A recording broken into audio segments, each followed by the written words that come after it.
episode 13, Haunted America, episode 3.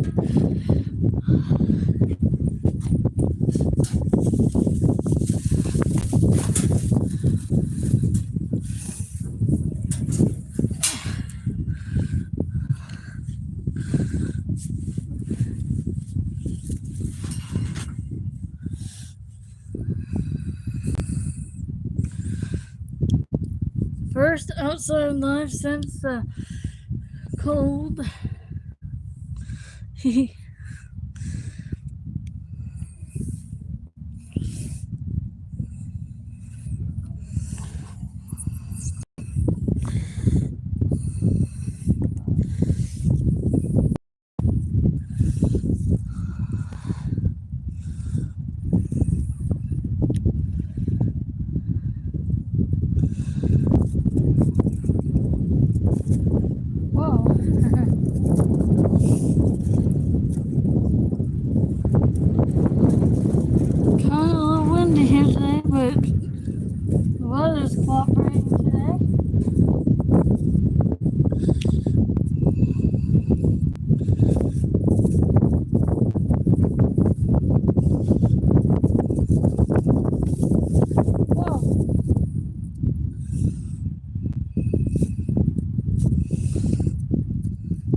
Obsessed with horror. Yahoo, you're first. Stop sending ghosts to my house. That's funny.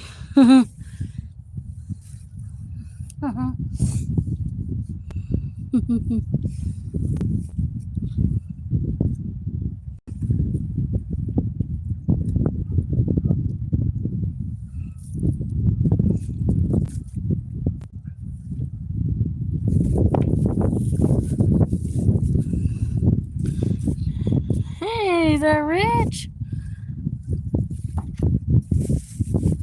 Let's see here.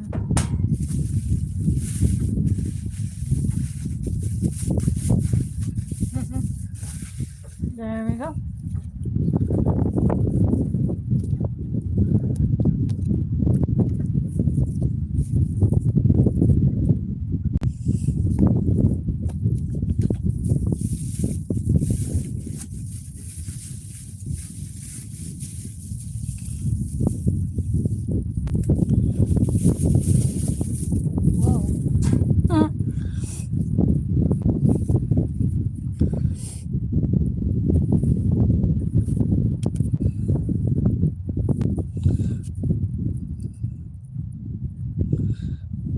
What's up?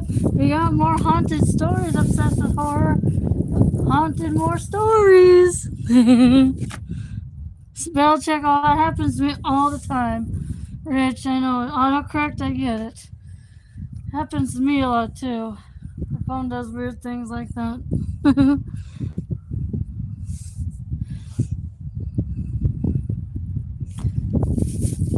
Incoming lava balls at the autocorrect monster. So guys, we got. Let me see if I. Here's the Montana here, guys. Whoa! It's like 52 degrees out here today, guys. 52 degrees. That's not bad. It's a lot warmer than the temperatures we had. The last couple weeks. So spring is coming definitely soon.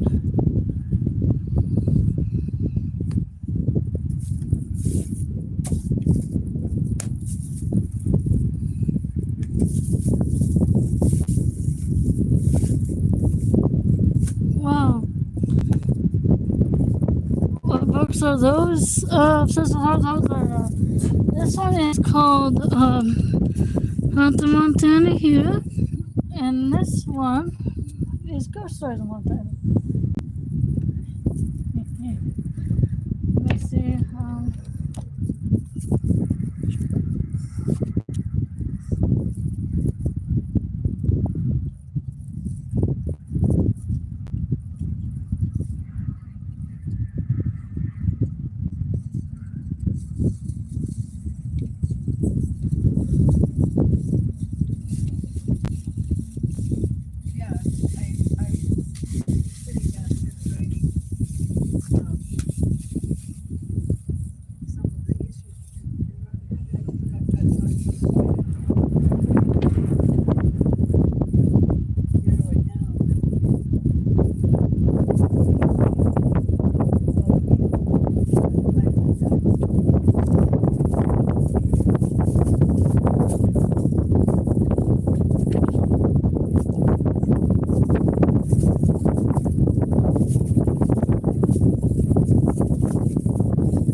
So, which story do you guys like to hear first? You want Haunted Montana again, or do you want Ghost Stories of Montana? Which one would you guys like?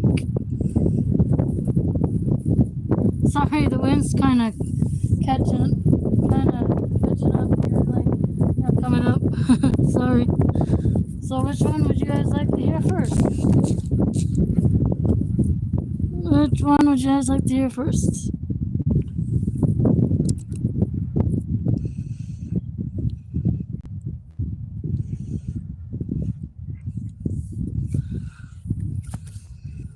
Which one would you guys like? Rich, which one would you like first?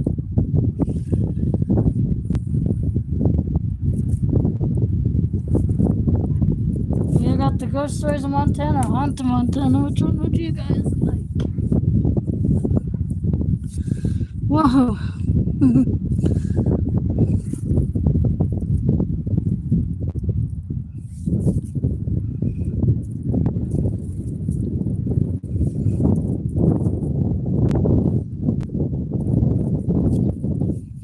We got, let's see, we got Spirits of the Big Hole National Battlefield. I didn't know that was haunted. We got Footprints in the Attic. We got all sorts of them in here. Which one would you guys like? Yep, it is windy here. Rich, yep. The wind might blow my lava away. Probably there's a ghost here. Wind feels nice, actually. Wind feels nice.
Hey, DJ.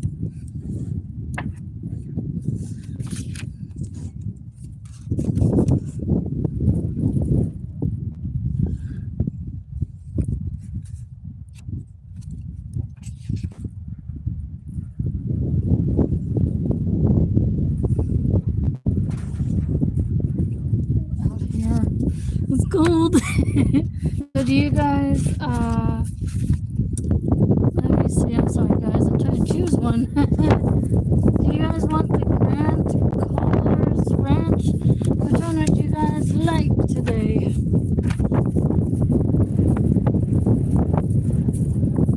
Whoa. What do you think, DJ? Which one would you like? And then there's a ghost on a bicycle. I didn't know about that. Which one would you guys like? Western Wagons, that's in Highsham. Probably we can, let's see. Hold on a second, sorry guys. I'm trying to think of this. There's one called The Night the Ceiling Crashed Down. I wonder what that's about. You guys want that one? Let's see if we can find it.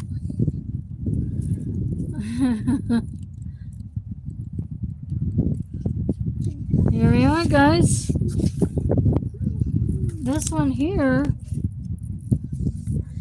is in Miles City, Montana. This ghost here.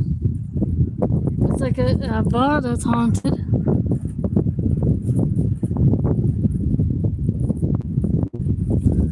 And they saying the ghostly activity level is moderate. Alright.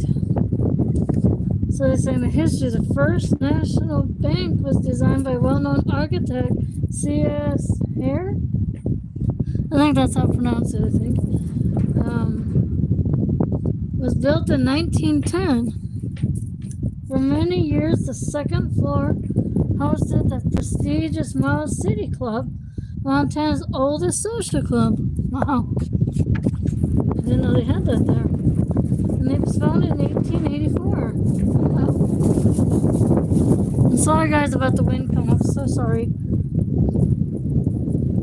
Some of its illustrious guests include Theodore Roosevelt, the Marquis de Moores, and Pierre Weebo. And then we have a town named Weebo here.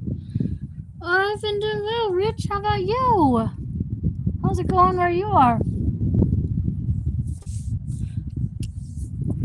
Glad it's warming up though, so I can do more walking outside and activities. It's been a beautiful day out here so far. The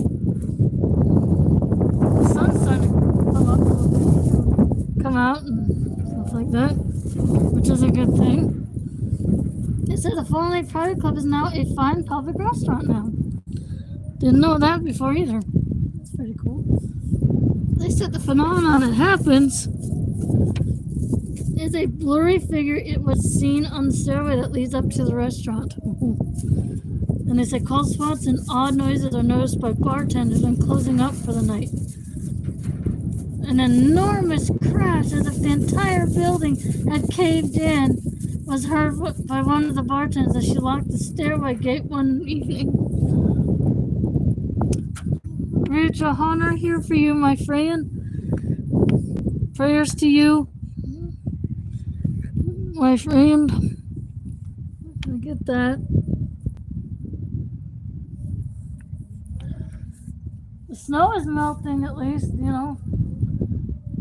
Well, you never know with March if it's going to snow there. You never know with what the snow is going to do over there. You never know with it. You never know. And they said there is no mistaking the fact that the building that now houses Club 519, that's what it's called, I didn't know it had a number on it, was once a bank with impressive stone columns, oversized windows, and classical facade. Now my camera is starting to move crazy. The restaurant is on the second floor, reached by a long flight of stairs. Yeah, I saw no one up there, Rich. That's good. I mean, spring is coming there for you too. It's coming here too, at least. Whoa. This thing is reached by a long flight of stairs. And they're saying, okay, this guy, he's the manager of the Haunted Montana bar, suggested the restaurant when I asked him to recommend a good place to have supper. Would you guys have supper on there? Oh, yeah, I would. He said he mentioned nothing about a haunting at Club 519. And they had no reason to suspect that the club's dinner guests might occasionally have a brush with the uncanny. Wonder if ghosts eat.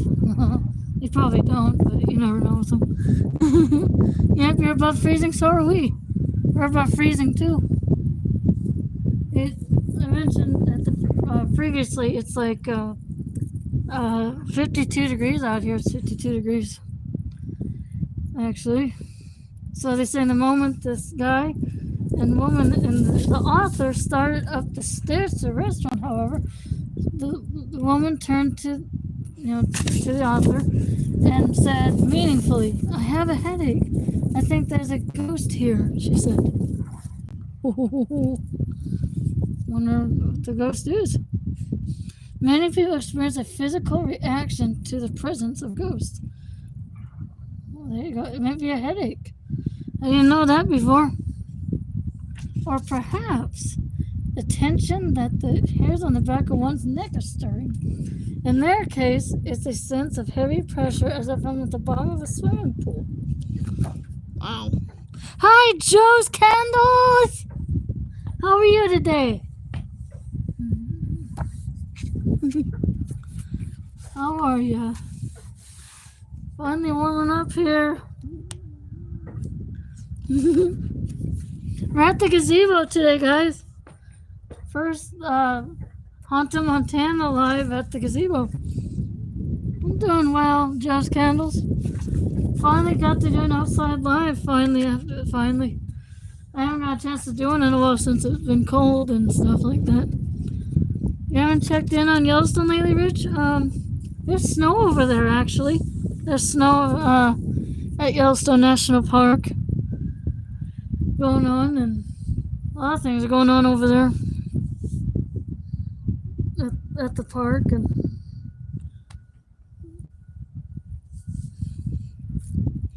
I'm sending you some rain, Joe's Candles. I'll send you some.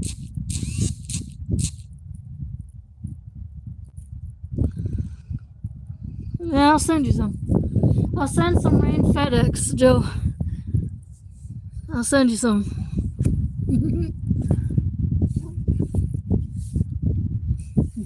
Our snow's melting, Joe's Candles, right over there. Pretty soon it'll be thunderstorm weather this year, pretty soon. They're saying in their case, they're saying over the years, this woman and the author have learned to trust what we call our alarm bells. Wow, that's pretty cool. Listening, there was nothing in the least spooky about the restaurant itself.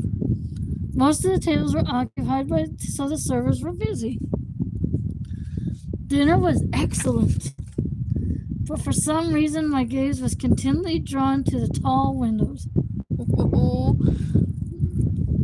They said they had a strong impression that a woman had often sat at the window in the distant past, absently stroking a cat while gazing over the streets. There was a pleasant, somehow companionable feeling about it, as if the woman had made her home here. Wow.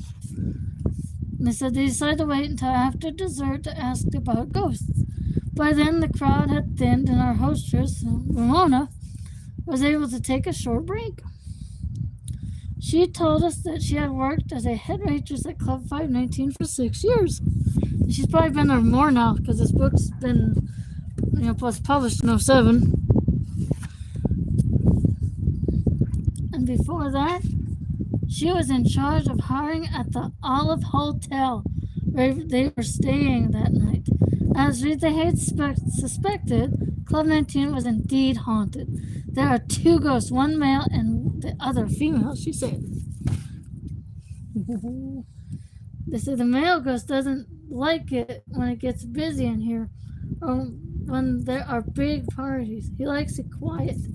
When there are parties going on, bottles tend to fall off the shelves and the waitress can't carry their food. Things fall off our trays. It's really bizarre. I would say it's bizarre too. Weird of a ghost to do, huh, guys? Generally, you just see a grayish blur and the room would get really cold, she said. I'm not familiar enough with the history of this building to determine who it is. And we can't make out the style of clothes well enough to find out about him. Wow. I wonder where he came from, I wonder, guys. And then the bartender, she took advantage of a lull at the bar to tell us about her experience. She has worked at the Club 19 for 5 years. And like I say, she might work there longer now. But I don't know if she still works there, guys. I don't know. She said, but twice she saw the ghost of a woman, both times on the landing, as if she had come up the stairs and was about to turn the corner to enter the restaurant. The ghost appeared slightly built and was wearing a little house on the prairie style dress. Yeah, probably like one of the pioneers. Probably, guys. Her face looked blurred, she said. I couldn't make out her features, like her eyes or her face and stuff, Hey, John! P, how are ya? Welcome in, my friend. We're talking about hauntings today, John.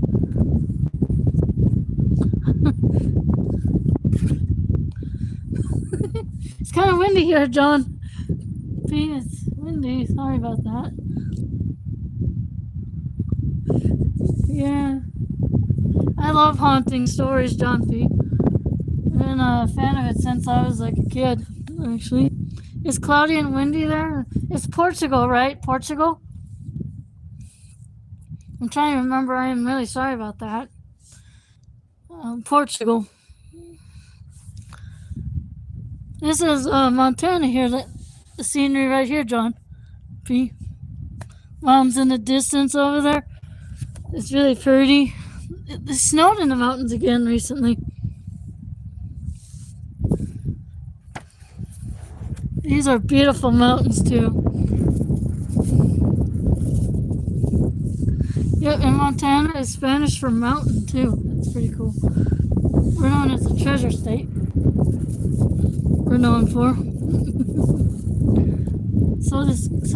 So we're reading about these ghosts in a restaurant that I never heard of before, and it's in Miles City. That's pretty cool. And they said that late one night, she said she had an alarm experience that left her puzzled. And when I got home, hopefully my lava don't blow in the wind now.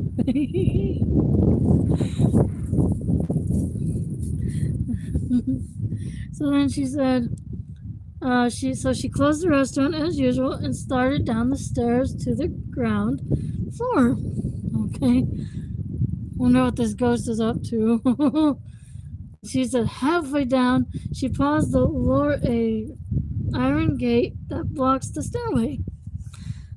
And then she said, just as she locked the gate, she heard a tremendous crash from the restaurant above. Oh no, what was that?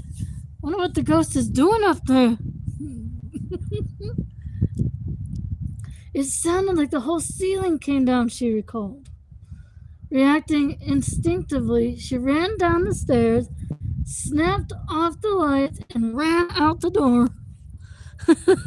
I would too if I were her. She said the next day, when she came to work, she expected to find repair crews replacing a damaged ceiling. But the usual employees were on duty in the restaurant. Nothing appeared out of the place at all. Oh, this is weird. Part of the ghosts are partying upstairs. Who knows with them? Who knows with ghosts? They like to do things. They're weird, but yeah. It's weird that ghosts do that. They're saying that she asked if they had found anything on the floor when they opened that day, she said.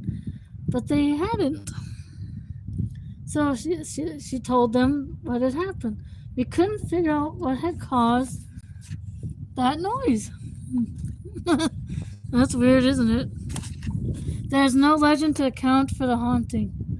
But there's no doubt the restaurant is haunted. I know it is.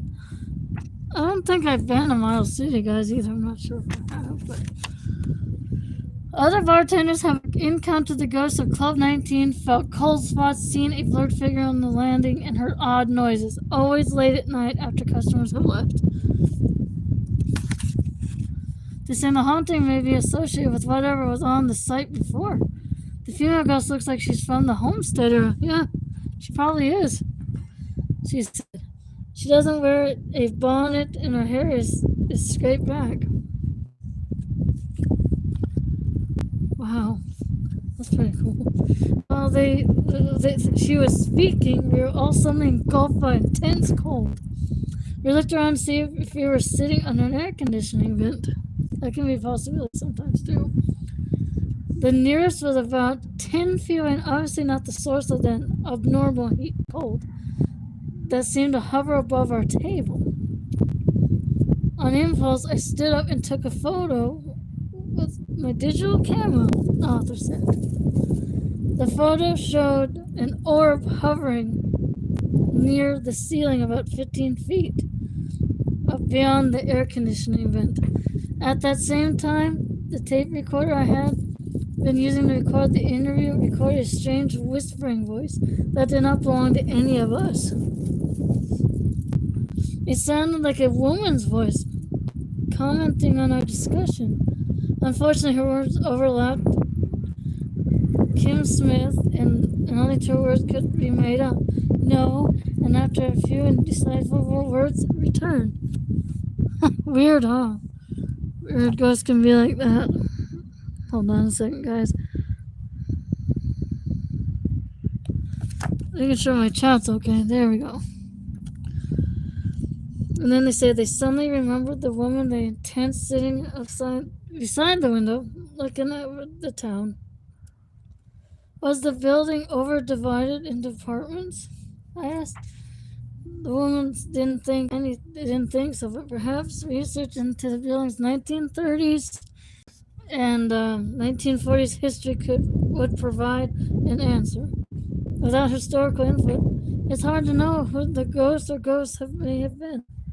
The woman in the low house on the prairie dress may have homesteaded in that era, while the man who dislikes big parties may have been a member of the Miles City Club.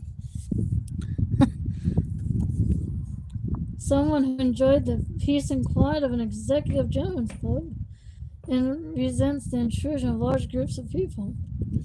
As for the lady I sensed, who may have sat beside the window stroking her cat, perhaps she lived in an apartment or worked in an office on the second floor.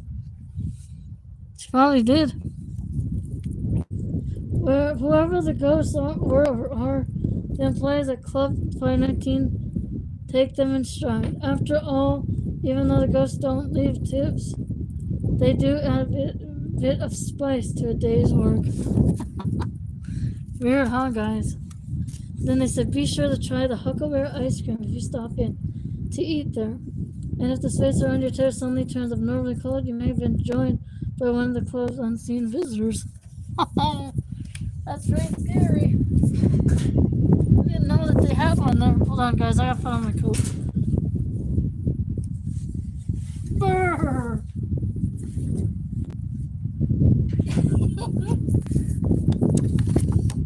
Very weird, ghosts do that sort of thing.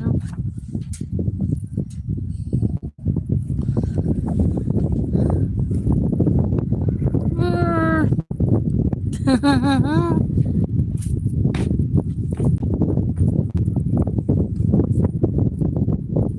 Oh.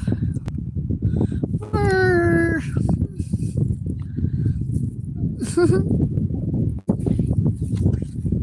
Alright, let's see.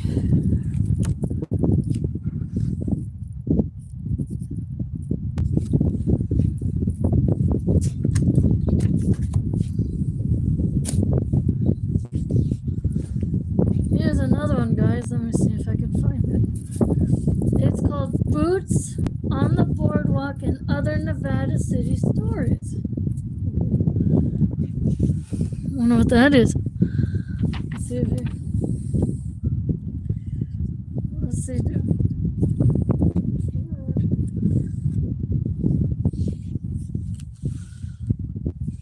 Let's see.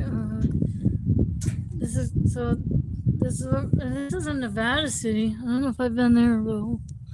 It's been so long ago since I've been to any of these places. Whoa. It is said that Charles Beebe, I think that's how I say his name, former Montana representative and heir to the General Mills fortune, did not wear cowboy boots. Huh. Didn't know that. He said he did, however, have an abating love for frontier America so much so that he spent considerable time and money preserving the monuments of the era. Historic Nevada City, located just 1 mile west of Virginia City, on their first visit to the little community in 1944. Wow.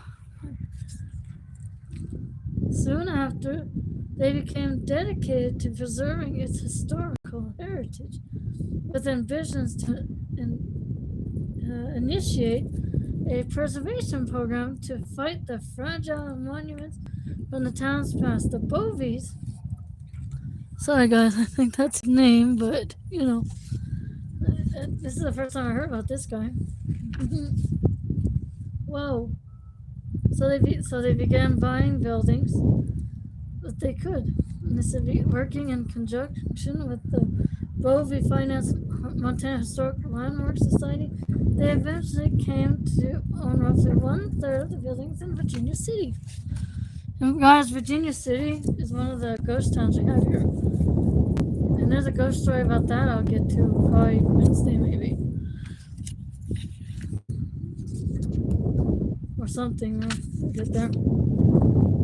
So they said that the story goes that Bovie was visiting Virginia City sometime in the 1940s, looking for prospective purchases among the crumbling old cabins, when he noticed smoke rising from the west. Heading out to take a look, a rancher by the name of Lester Stiles was burning a historic cabin because of the danger it posed to his horses. Oh no. Unable to accept that the handful of other abandoned 19th century buildings on Stiles' land were destined for the same fiery fate, Bovie negotiated a price for the buildings, and so did the Nevada City project. So they say by the time the Bovies were done, about 80 buildings have been relocated to Nevada City. forming an impressive historical exhibit of frontier structures from varied times and locations across Montana.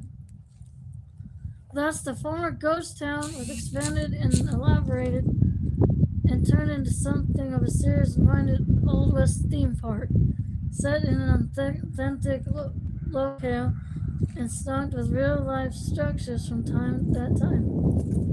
Wow. Given the popular notion of how spirits that haunt the earthly plane are often bound to the structures they knew, is it any wonder that there are reports of ghostly encounters coming from Nevada City? Well, let's find out, guys. Let's find out. For not only does it have such a concentration of store villains pegged for hauntings, but so too does the site they are situated on. During its heyday, Nevada City was not the most pleasant place in the world to live. After the discovery of gold and older gulch in 1863, the surrounding area of southern Montana was soon teeming with over 10,000 desperate fortune hunters. Wow. Young men, largely without prospects, willing to do almost anything for gold. Yeah, people mine there too, I guess. I didn't know that. I learn something new every time. So the town's collapse was immediate once gold was discovered in Helena's Last Chance Gulch in 1864. Soon after, the promise of richer prospects began to lure Virginia City and Nevada City miners to Helena. So people were mining there. I didn't know they were doing that. So then they said by the early 1870s, the population along Boulder Gulch was estimated to be nothing more than a few hundred souls. Nevada City was essentially abandoned altogether while Virginia City clung to existence. Yet, although the region's heyday spanned only a few years, they were turbulent for a few years, replete with all the violence and chaos associated with the American frontier. Wow. And John P., we mined in Montana a lot. We like to mine a lot. We mined in Butte, we mined in Virginia City, we mined everywhere. That's where we mined, that's where we were all over the place. We were everywhere. So anyway, let's see. So Charlie Bovey loved Nevada City. His passions for history and collecting came together in the makeshift ghost town. So guys, a ghost town means no one lives there anymore. But basically, a ghost lived there, I guess. So then they said, let's see. The historic properties remained in possession of the Bovey family until 1997. When the state of Montana bought up the family's holdings in the two former mining towns, Nevada City remains today, and its 5 permanent residents is by no means a reflection of its cultural value to the state. Seeing anywhere up to 70,000 visitors a year, Bovey's historical repository is much more than an expression of one man's love for the past. It is also a place where the past comes to life for thousands of guests every year. In more ways than one. Wow.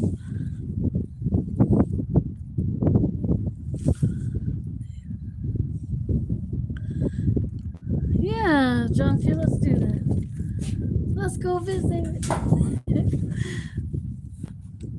I just didn't know they mined there, So they're saying, okay, so they say they close to tourism in the winter months. Nevada City becomes a true ghost town, shrouded in snow and cold, abandoned for a few state employees who watch over and maintain the historic buildings. One of the early accounts of the strange going-ons came from a park employee who was staying in one of the designed living areas, cabin 5. Oh boy, guys, I wonder what's in there. wonder who this is. I wonder who it is, John.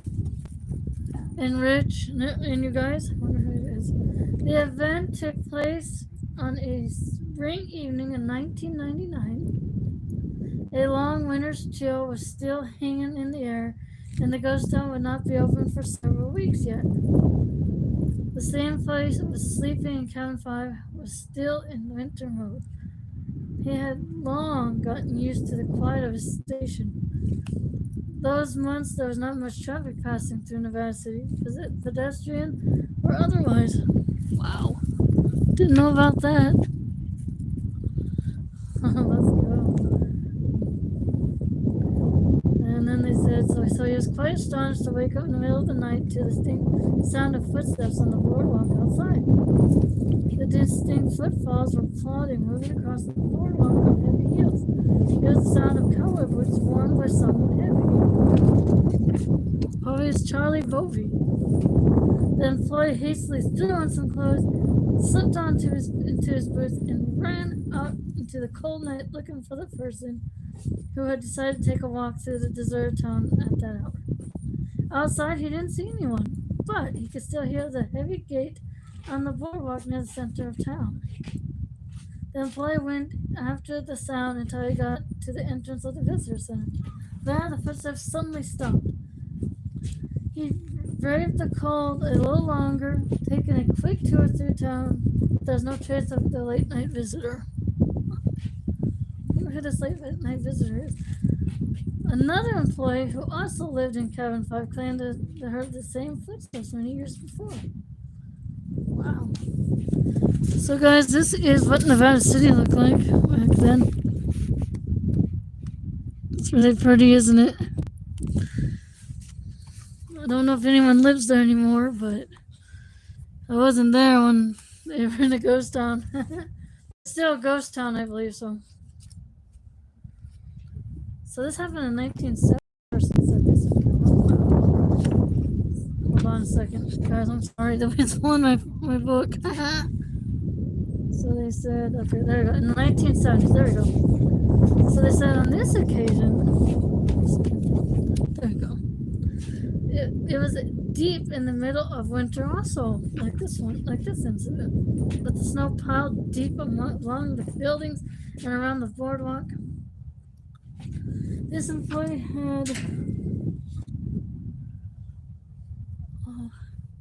also had been asleep. He was woken late at night by his dog growling and standing hunched by the door. He was about to check on his dog's behavior when the footsteps began to approach. I'll be creeped out. But, I'll find out what's going on. This employee did not act as quickly as his later counterpart. He remained in bed, quiet as the thud of heels on the boardwalk, slowly approached his cabin, and then continued on by. Only several minutes later, when the footsteps could no longer be heard and his dog had calmed down, did the Nevada City get out of bed, got dressed, and crept on to the night? No. He probably did. Who knows? Who knows? Not only was there no one there, but there's also no trace of any passage in the snow that surrounded the boardwalk. If there had been a man on a wooded walkway, he would have had to materialize at one end, walk to the other end, and then cease to be. Wow.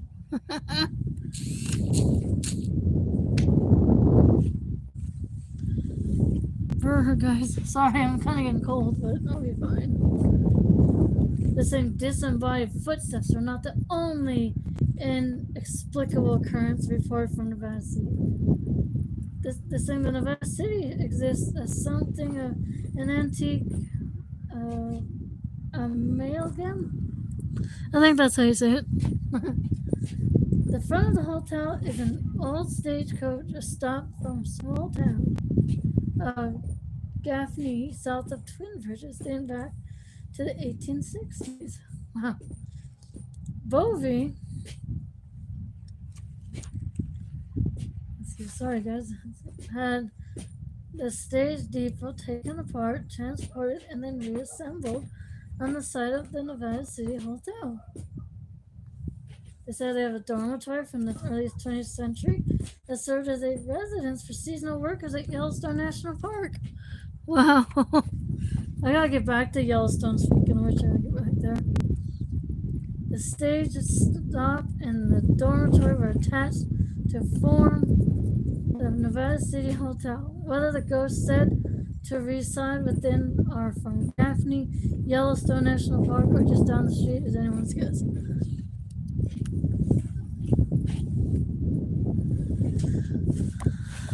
Yeah, so I gotta go back to Yellowstone, you guys. I gotta go back there and go there and live stream it. I'll do that. So there's one presence in the hotel has been reported by a number of guests is the woman in room 12. The phantom plays out the same almost every time.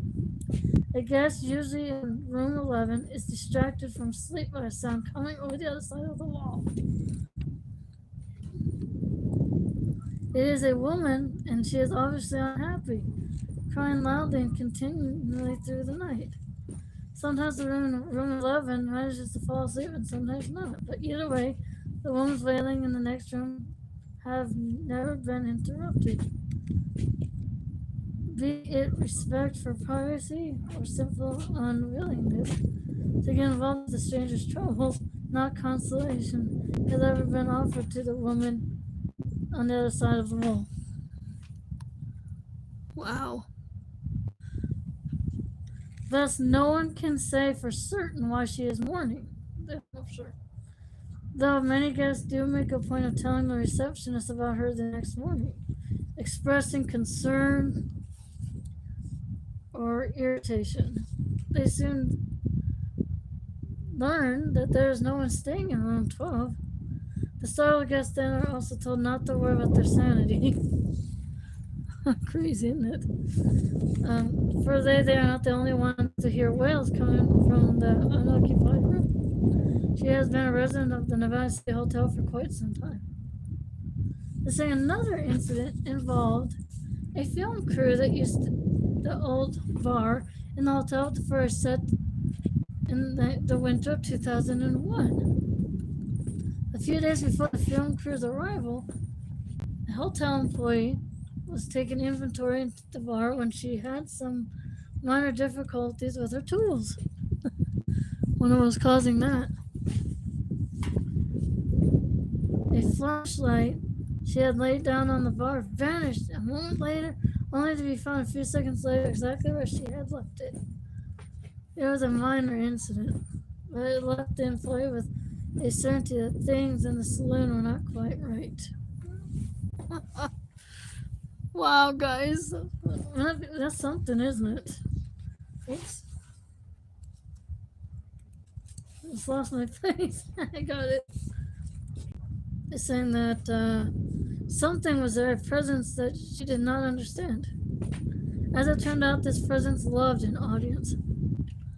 I bet.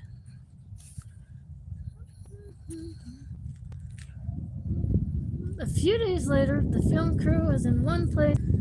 50 or so people were crowded into the Nevada City Hotel's bar. Wow. Actors, cameramen, staffers, director, and support staff.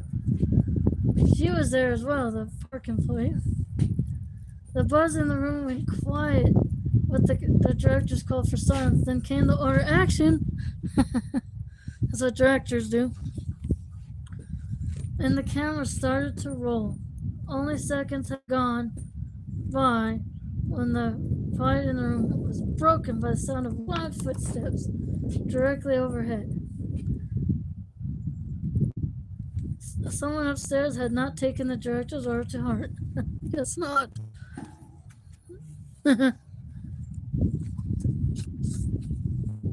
The take was cut before it began, while the director demanded to know who was up there ruining his shot. The park employee and several of the crew ran upstairs to investigate. Wonder what it is. Probably it's a ghost. The hall was dark and empty. They went to room 7, located directly over the bar. She unlocked the door and switched on the light, which only illuminated an empty room. That's weird. That is weird, isn't it? The movement above the bar did not end with this incident. While the footfalls were not nearly so loud again, there was almost a constant creaking. A light-footed packing trending back and forth upstairs. I wonder what's causing all this. The film crew settled in to focus on the job at hand. But the park employee was always conscious of the pacing, saying that whatever was up there was unhappy that so many people were crowded into the bar in the winter, a time when the hotel was usually empty. Wow. So and then the presence in the hotel did not settle down immediately after the crew left. Oh no. I don't know what the ghost is up to. I don't know what's going on. This gal named Pat Roth stepped by early on the morning after the film shoot ended to clean up after the crew. She heard the footfalls even before she stepped inside, a loud and determined stride. Cowboy was walking up and down a wooden hallway. A law says, who could be inside the hotel? Wow.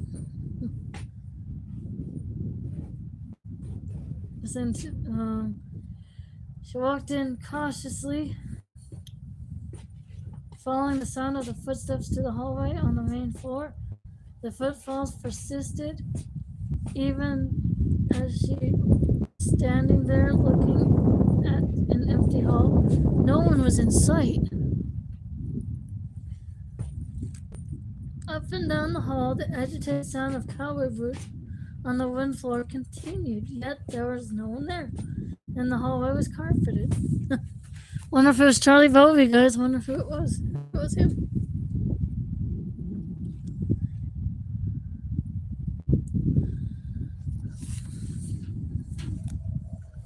They said, profoundly unsettled, Pat went about her work as quickly as she could, with the footfalls continuing the entire time. Oh boy. What's that ghost doing?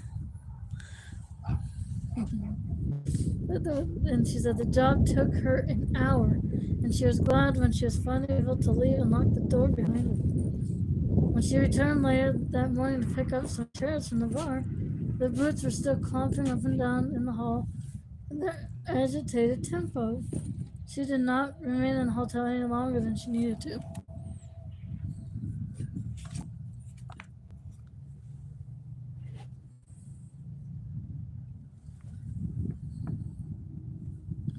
I don't know if I want to be in there, but I'll check it out though. I would. For whatever reason, the intrusion of so many people in the middle of the winter stirred up the presence. I don't know why that would happen.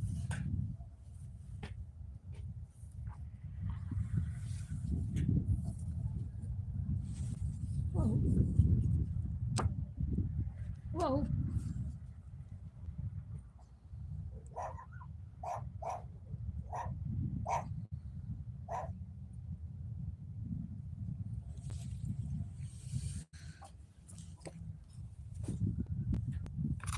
Oh.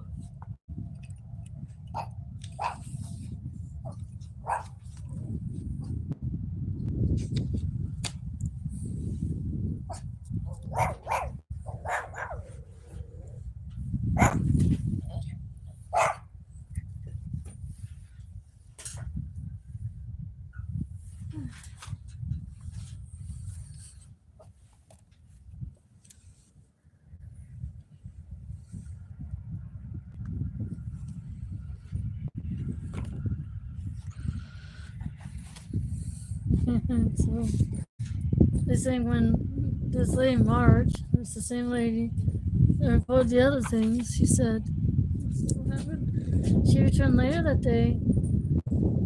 The frightful pacing in the hall had not been abated. There to do a final inventory, she was overcome by an undeniable sense that she was not welcome. Oh no. Ghosts can be naughty at times. Ghosts can be that way. I don't know what's wrong with this ghost, I wonder. The entire time she was looking over the bar, she could felt the invisible pacer in the hall was saying something to her. His message was not audible, but she could hear it nonetheless. Over and over in her mind, telling her to get out. That's not nice. There was no way to convince the presence in the hall she meant no harm by being there. So she hurried to comply, finishing her work and leaving the hotel as soon as she could. I would. So by all accounts, this was one of the most dramatic spiritual manifestations to occur in the Nevada City Hotel, if not the ghost town. No one can say for certain who the spirit is. The turbulent history of Nevada City certainly allows for it to be one of any number of its former residents.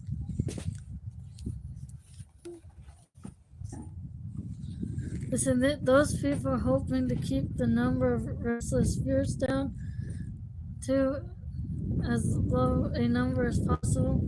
Like to believe that the footsteps heard outside cabin 5 are the same as those in Nevada City Hotel. I think it's Charlie Bovey. You never know. You never know things. You never know with it.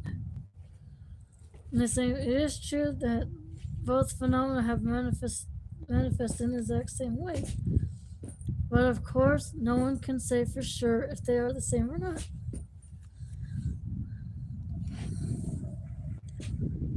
It's also been suggested that the footsteps may belong to Charlie Bovey. Certainly, the ghost town sponsors loved him enough to continue visiting in the afterlife. Perhaps the slow footsteps are heard on the boardwalk outside of cabin 5 do indeed belong to Bovey, who carefully makes the rounds on certain winter nights, making sure that everything's in order. But then it is also said that Charlie Bovey did not wear cowboy boots, so unless he developed a new liking for the footwear in the afterlife, there's at least one good argument against this theory. Wow. And the thing, whatever the case is, it is generally refuted that the footfalls in the hotel could have belonged to Bovey too. For he was always a welcoming man, and he would have been far more hospitable to any large group of visitors.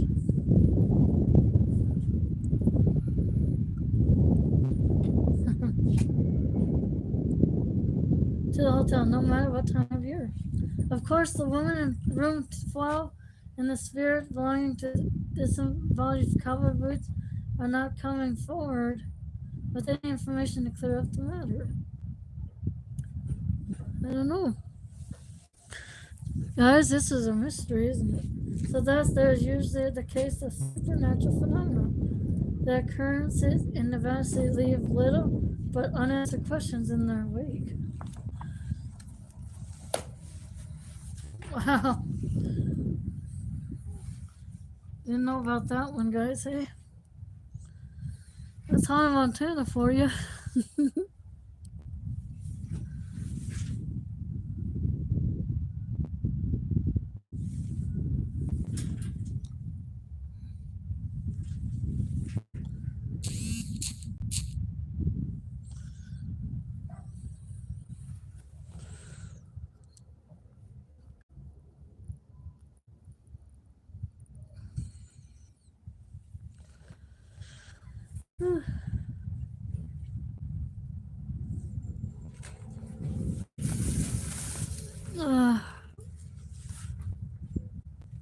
For her.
What do you think of that, Joe's candles? They're scary, huh?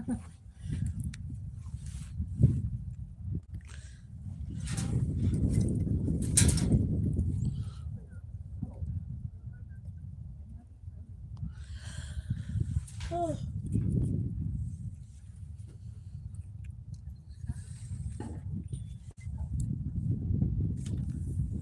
There's more haunted America, guys. Here's oh. Take a break for a minute and you can read some haunted America.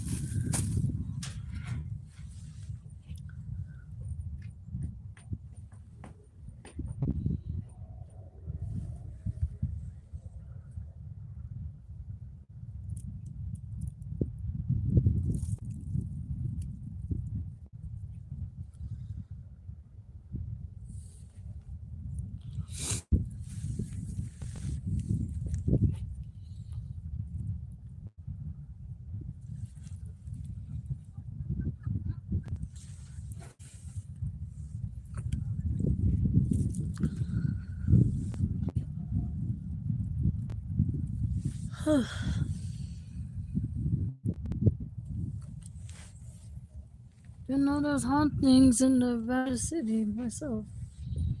There's hauntings all over the place. Actually, there's hauntings. They're everywhere. There's in the United States, they're all over the world.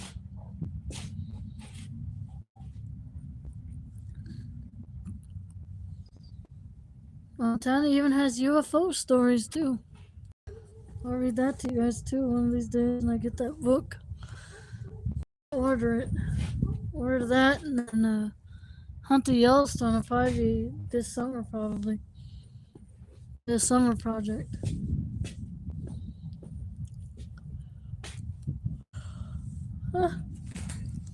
Excuse me, sorry guys.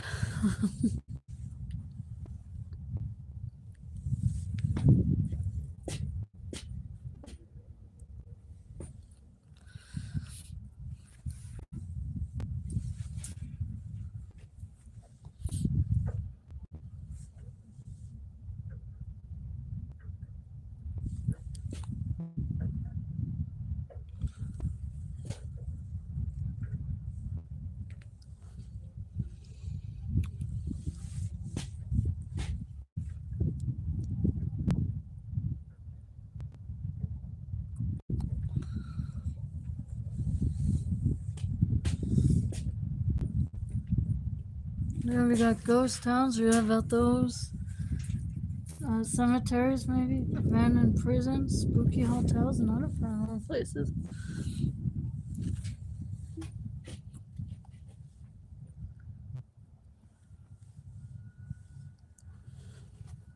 We have a haunted bar here in Great Falls called the Lobby Bar. I haven't been there though, but heard of it.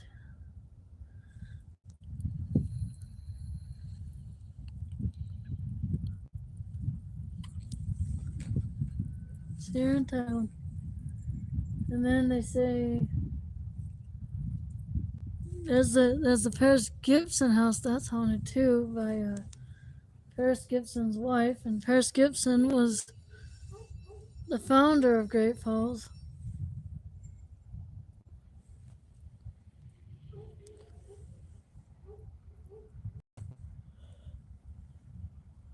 So anyway,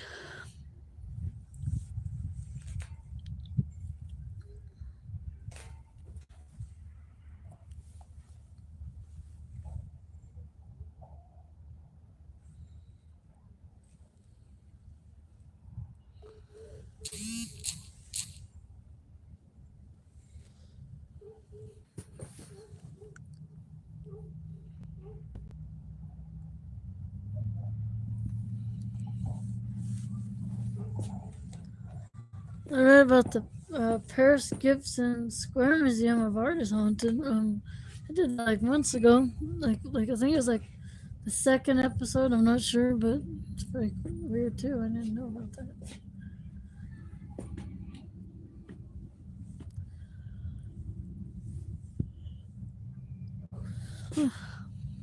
It's definitely haunted the Custer battlefield for sure.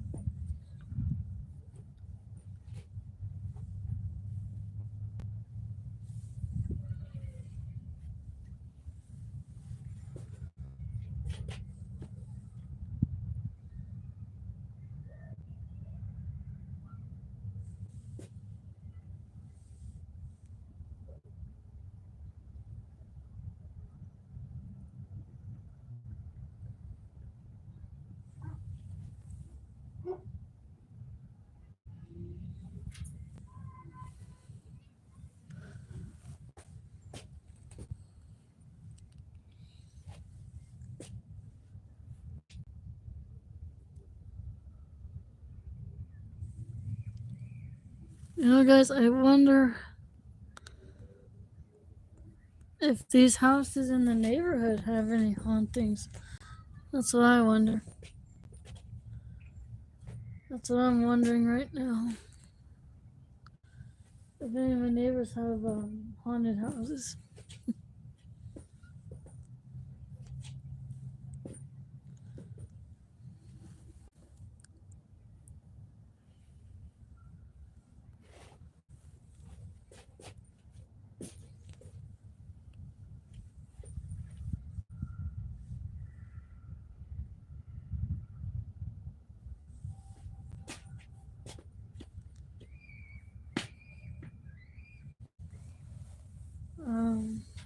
So haunted America. Here we go. Let's see here.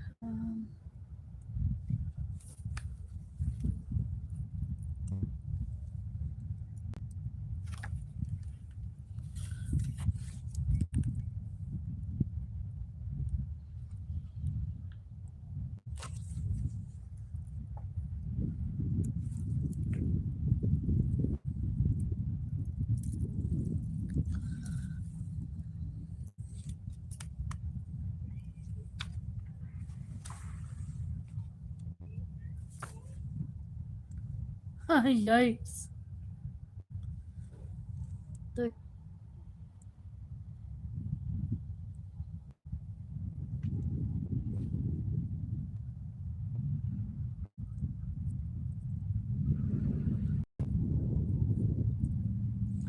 the Conjuring House. Yikes.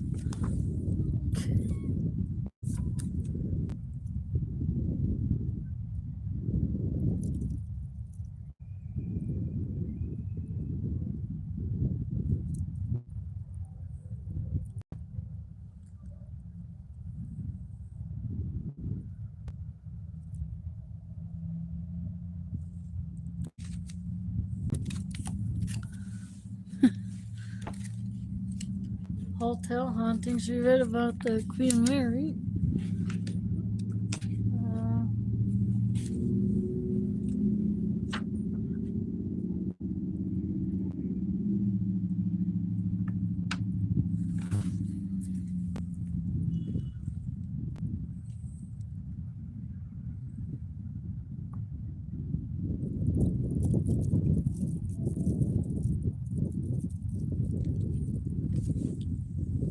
This one sounds interesting. The Bourbon Orleans Hotel in New Orleans, Louisiana. Let's see. The first incarnation of a property on this French Quarter site was the Theatre d'Orleans, which opened in 1815. After a fire the next year completely destroyed it, a new one was built in 1817.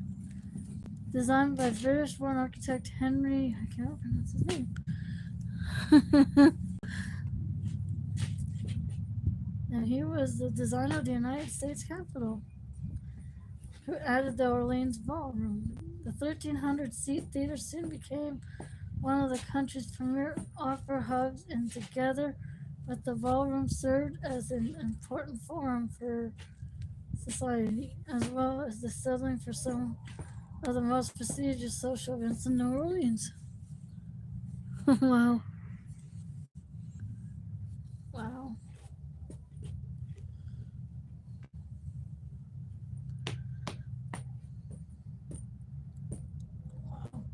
In 1881, the Sisters of the Holy Family, the, the, um, they had purchased at the end the ballroom and converted them to a convent and school for African American girls called the St. Mary's Academy. Wow. That's pretty cool. The order then purchased an adjacent lot and built an orphanage for the girls called the St. John's Birchmont Salem.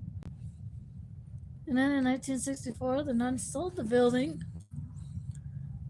to a Baton Rouge developer who converted the property on the corner of Bourbon and Orleans Streets into a hotel ballroom. Wow. They said, today the Bourbon Orleans is said to home more than 30 ghosts, including a wounded Confederate soldier who limps along the highways of the third and sixth floors. So others are said they're said to be spirits of children and nuns who perished during the yellow fever epidemic in 1897.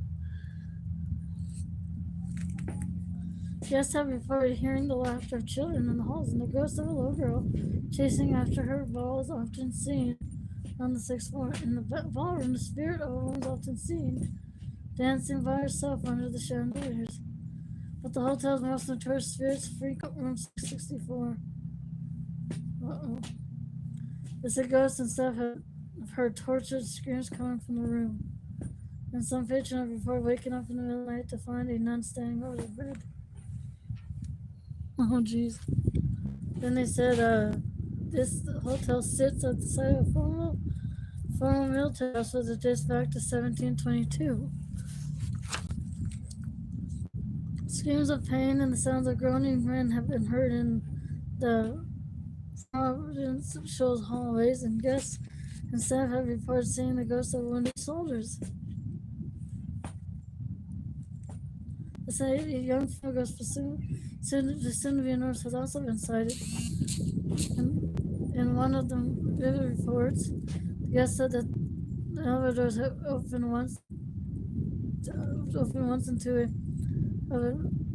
military hospital floor. And here's the hotel if you want to see it. That's the hotel right there.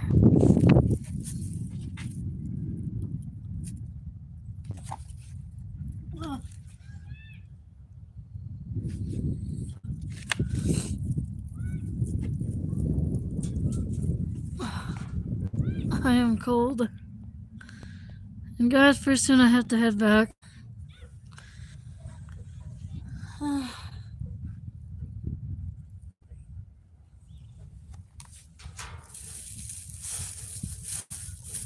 think, guys, I'm gonna have to head back. But let's go, guys.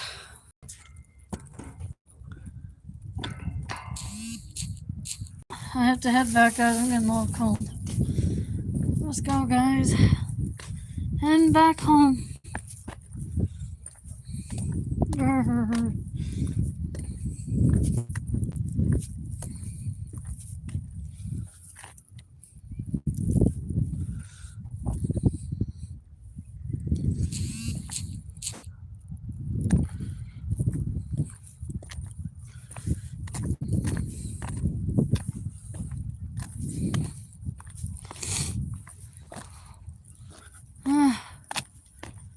Here we go.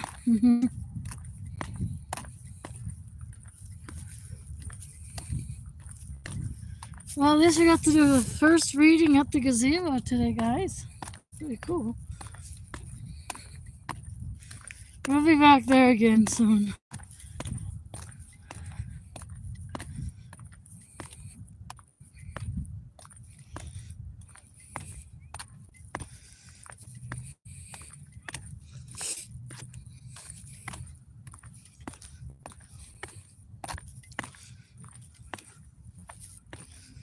I think I'll take Nugget Street home.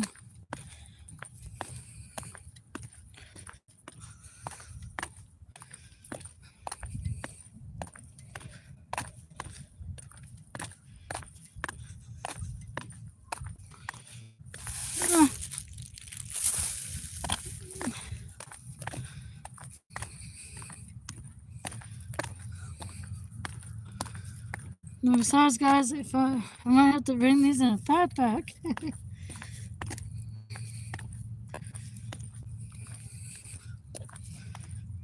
Man, there's the snow, guys. It's like halfway melted already. It's crazy. It's crazy. But you never know in March, who knows? You don't know what weather to expect in March. It might snow again. Who knows?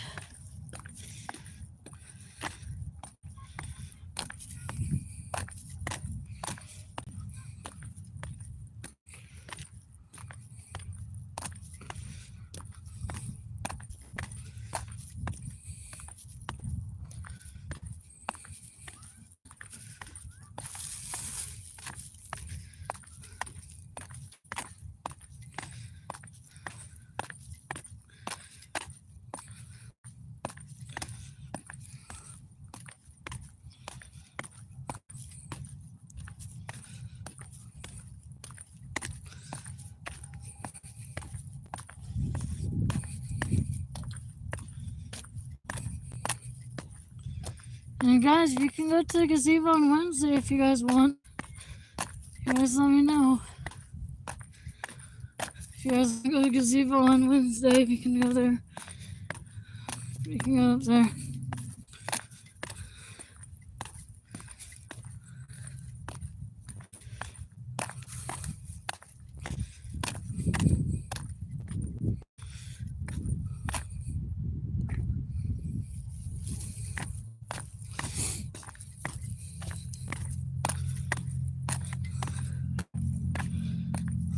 Well, it depends on weather too. It depends on that.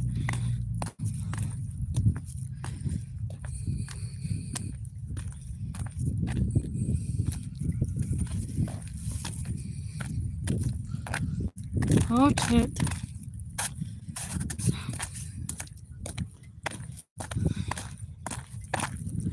Whoa.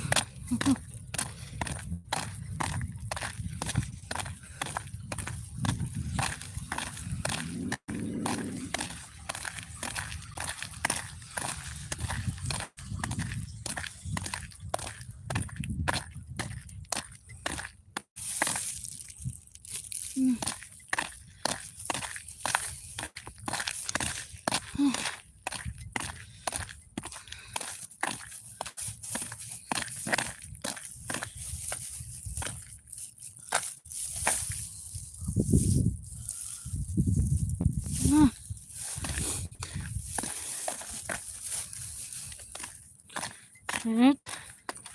Hopefully I don't drop it.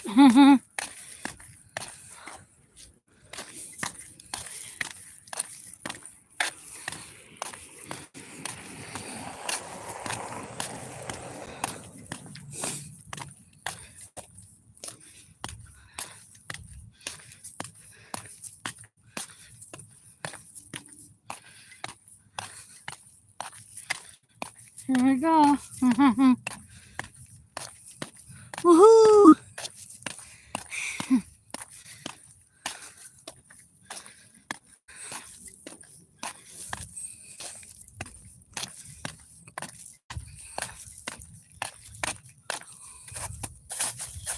Whoa!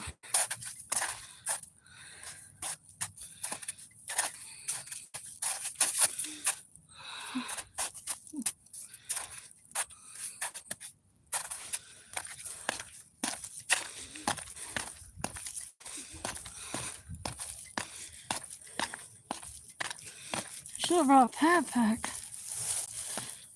for next time.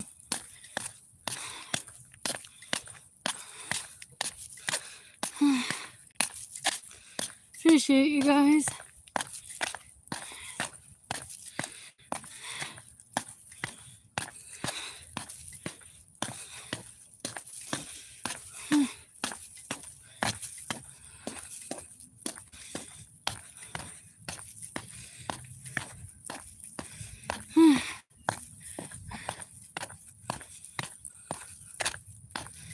Woohoo!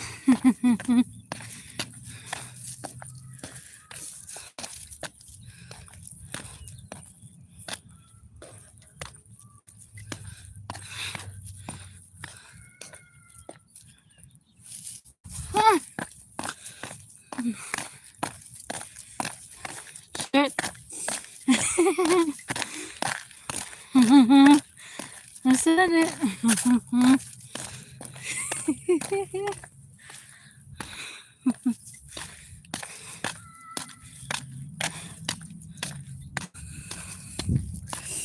And guys, I'm in the process of doing live on locations this summer. You guys get to see a duck pond and all sorts of stuff.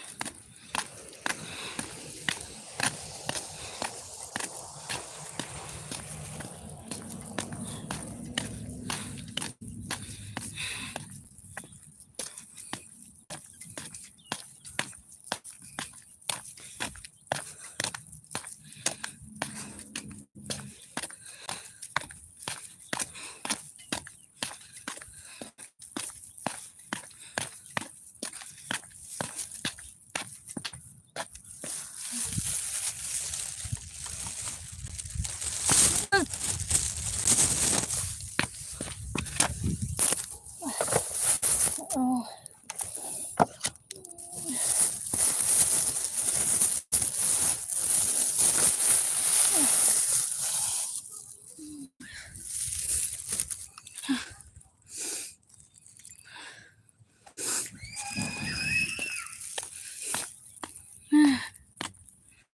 Sorry guys, I almost dropped the boots.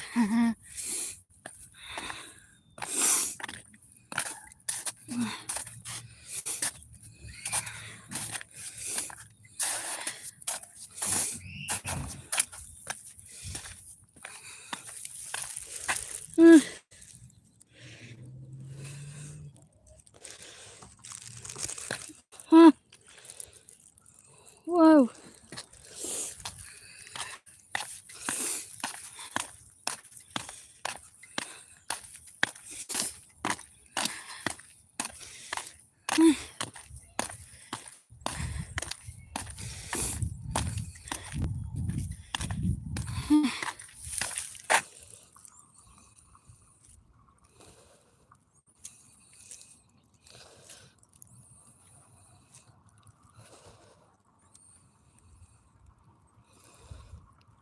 Well, it's 51 degrees out.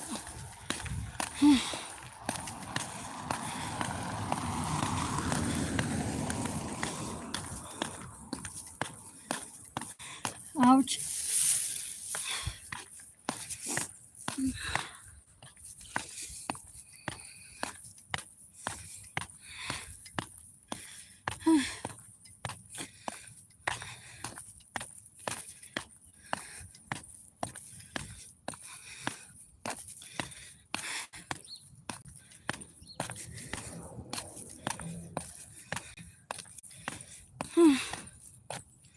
Mega love shout out to you all.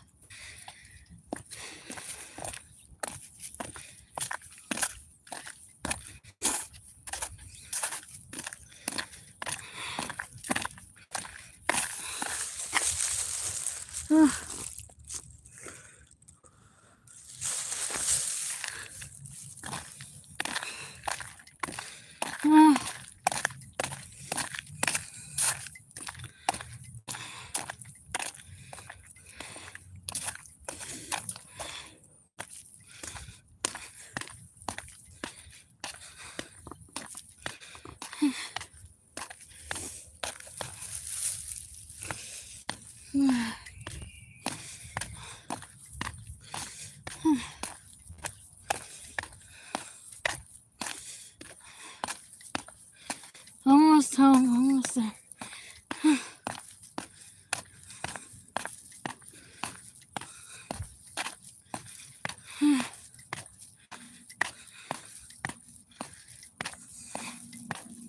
Ow.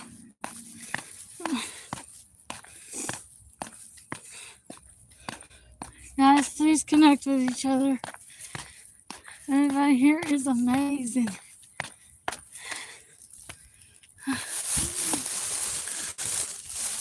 Ouch. Oh, a bunny rabbit. Hi, bunny.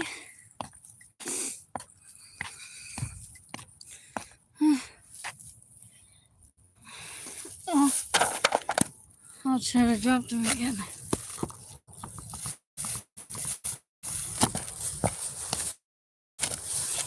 Okay, I've had it. Okay, just carry him like this.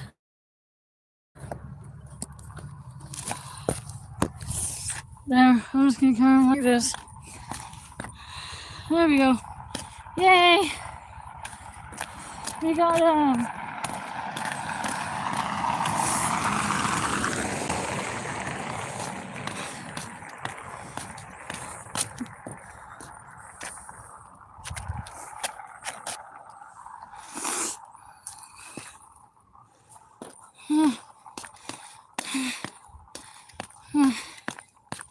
Here we go.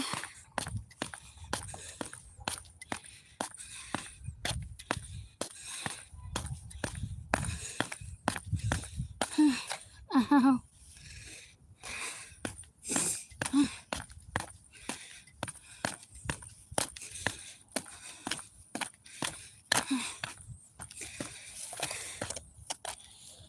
And John P., do you guys have ghost stories in Portugal?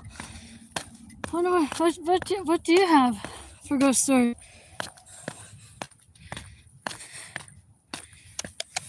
What do the rest of you have as ghost stories? Rich and John P., all the rest of you, what do you guys have? You guys have hauntings too?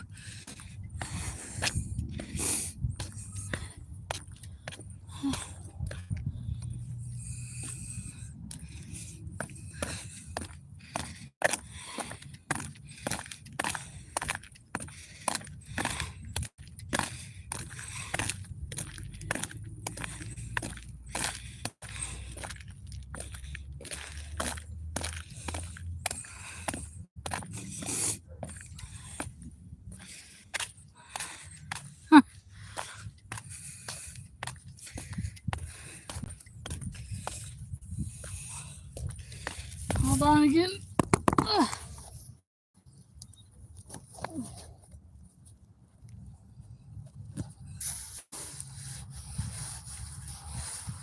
Hold on one sec, guys.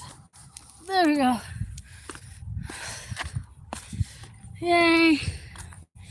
We did it.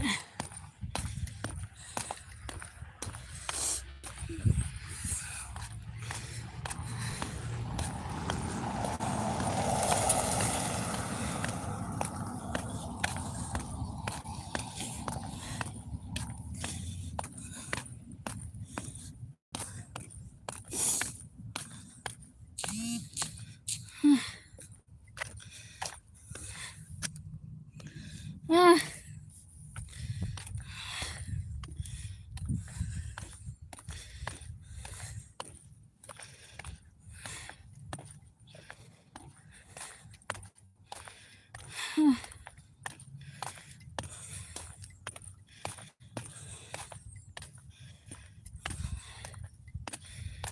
Woo! We're halfway there.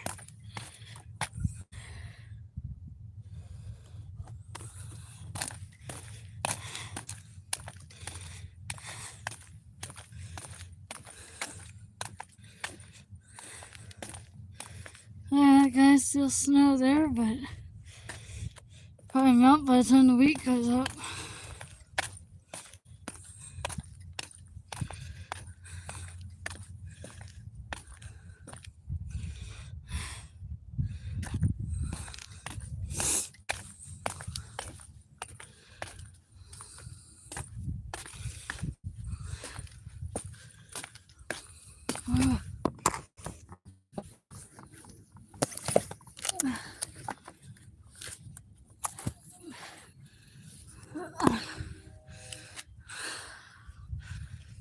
There we go.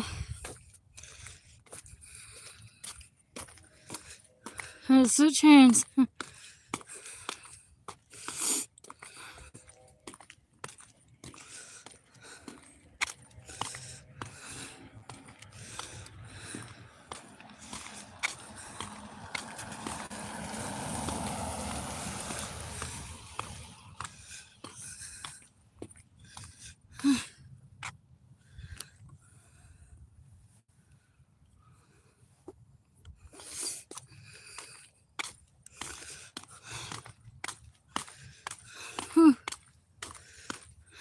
there.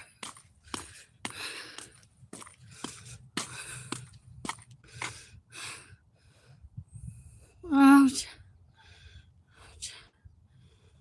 Whoa.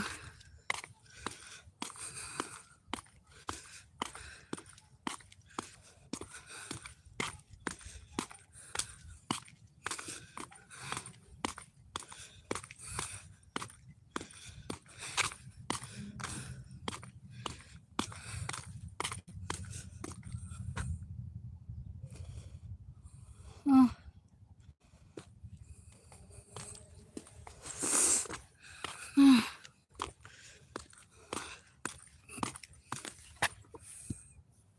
Hey, Mike!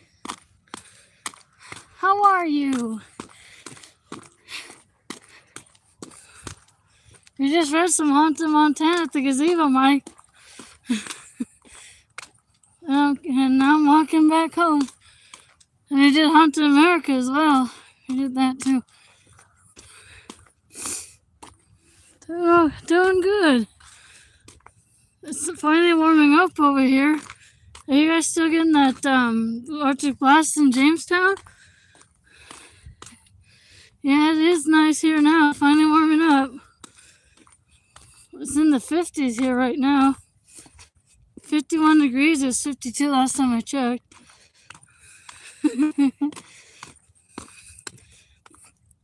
I got a whole bunch of haunted magazines. Is warm there? Finally warming up there? Good. And spring's coming for you guys too. I saw one day you had a picture. You guys had a wind chill of -18 or something like that one time.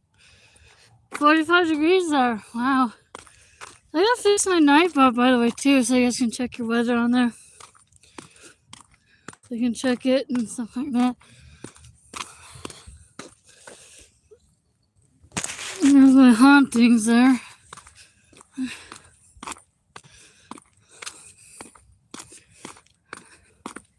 Bag I carried them in broke, so I have to carry them now.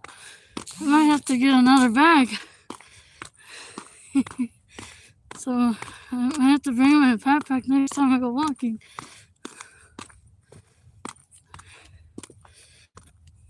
We're at the gazebo too, Mike, at the gazebo. I love that gazebo. I loved it.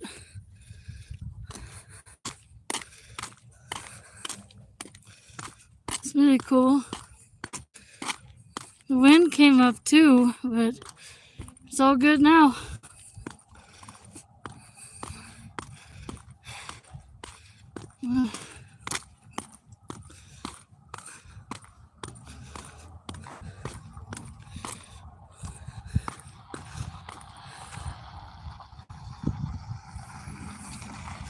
Yeah, it's pretty weird though. Some towns in Montana didn't know they were haunted, Mike. They were Nevada City and Miles City. I didn't know they were until I read them. Until I read them and like, wow, I didn't know about that, and I had no idea there's other hauntings at all. So, yeah, I love stories like this.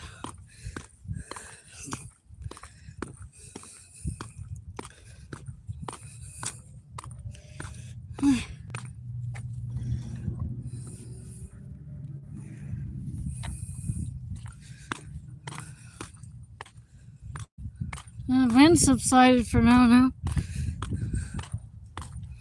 But it got crazy when I was at the gazebo. It sounded like the gazebo was singing. It's pretty cool.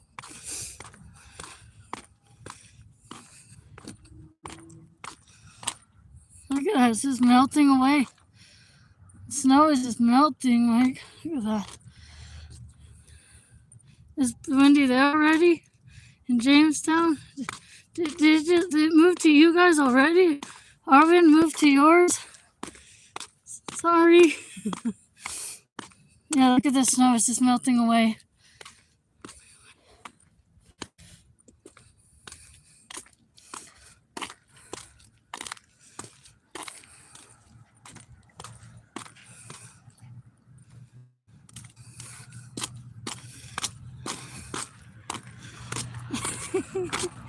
Wow.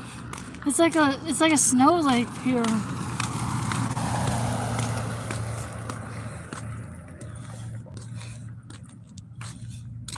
It's like a little river.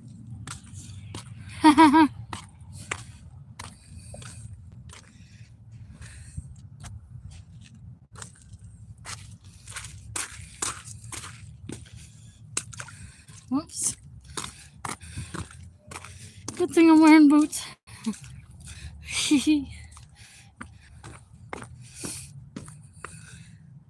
You're on the lake earlier, Mike? Cool. Did you go fishing?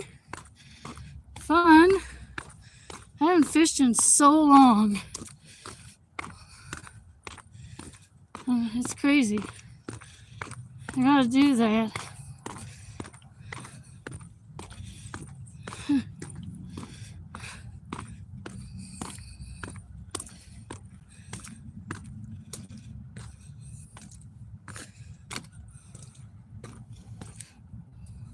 Yep, there's a lot of standing water here, Mike. Yep, lots of it. It's when the snow melt.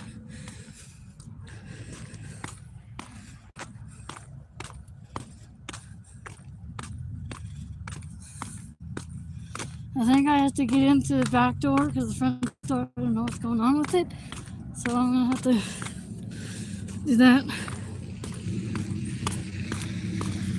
Here we go.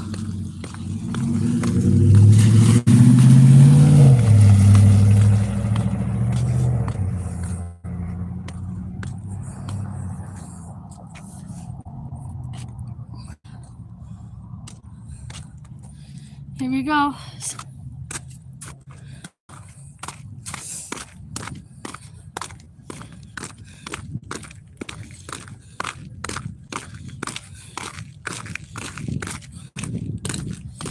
Here he goes. Nothing.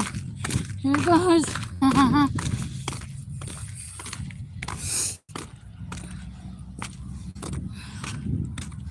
When I get in, I'm gonna get myself a cold drink.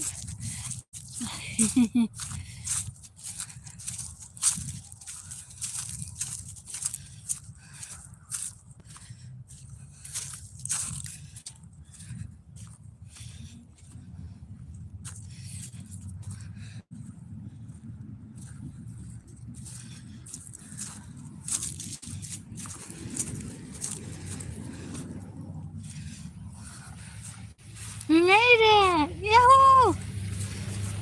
We made it!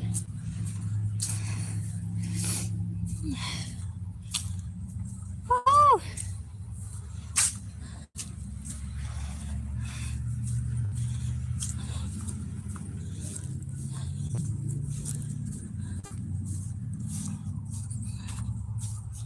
This is my backyard.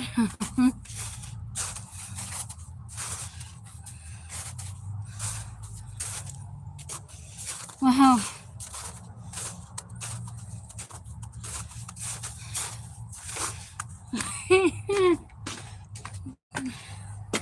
Hold on 1 minute.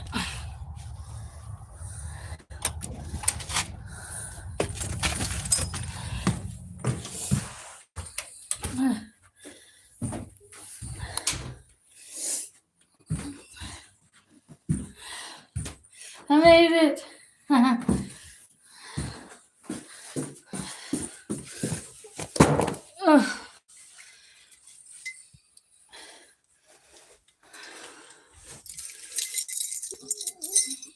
Yay, yes. I think I should bring a pack for those books next time. Didn't know that it was gonna break.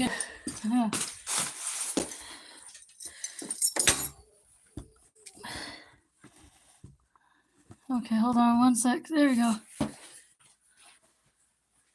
Now I'll bring the books in.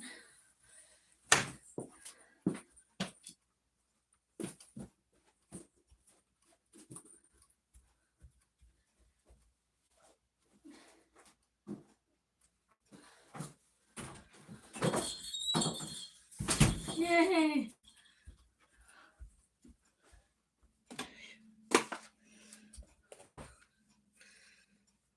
Finally, Yay! Now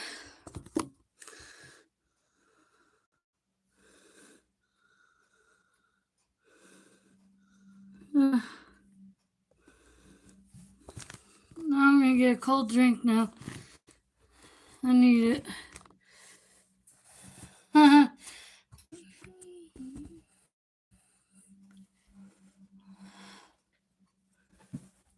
made it. Woohoo! I get some ice on my backpack.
Oops, on top. Hold on a second. Got the wrong one. Hold on a second. Got the wrong soda. Hold on 1 minute.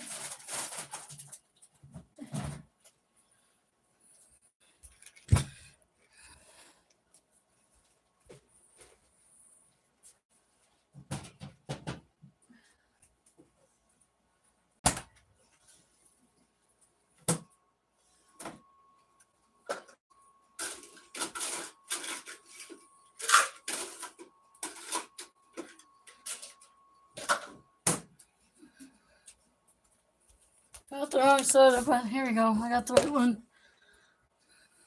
It's Coca-Cola.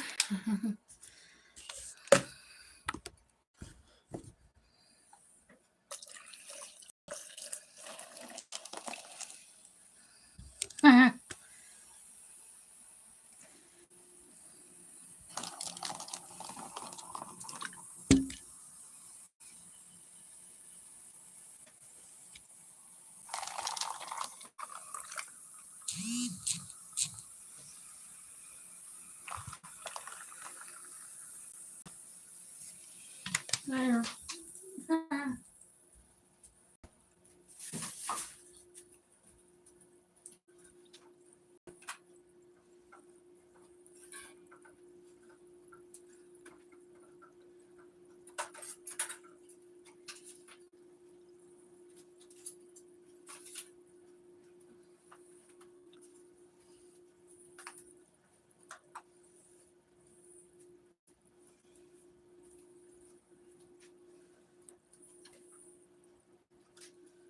What?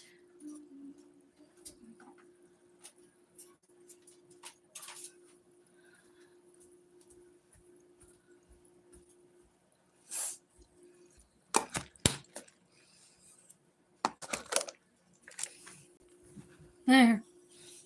Did it.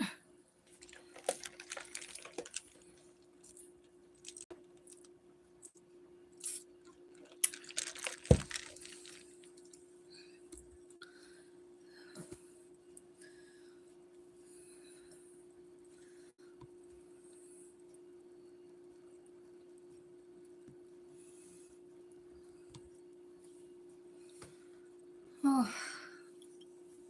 Be right back.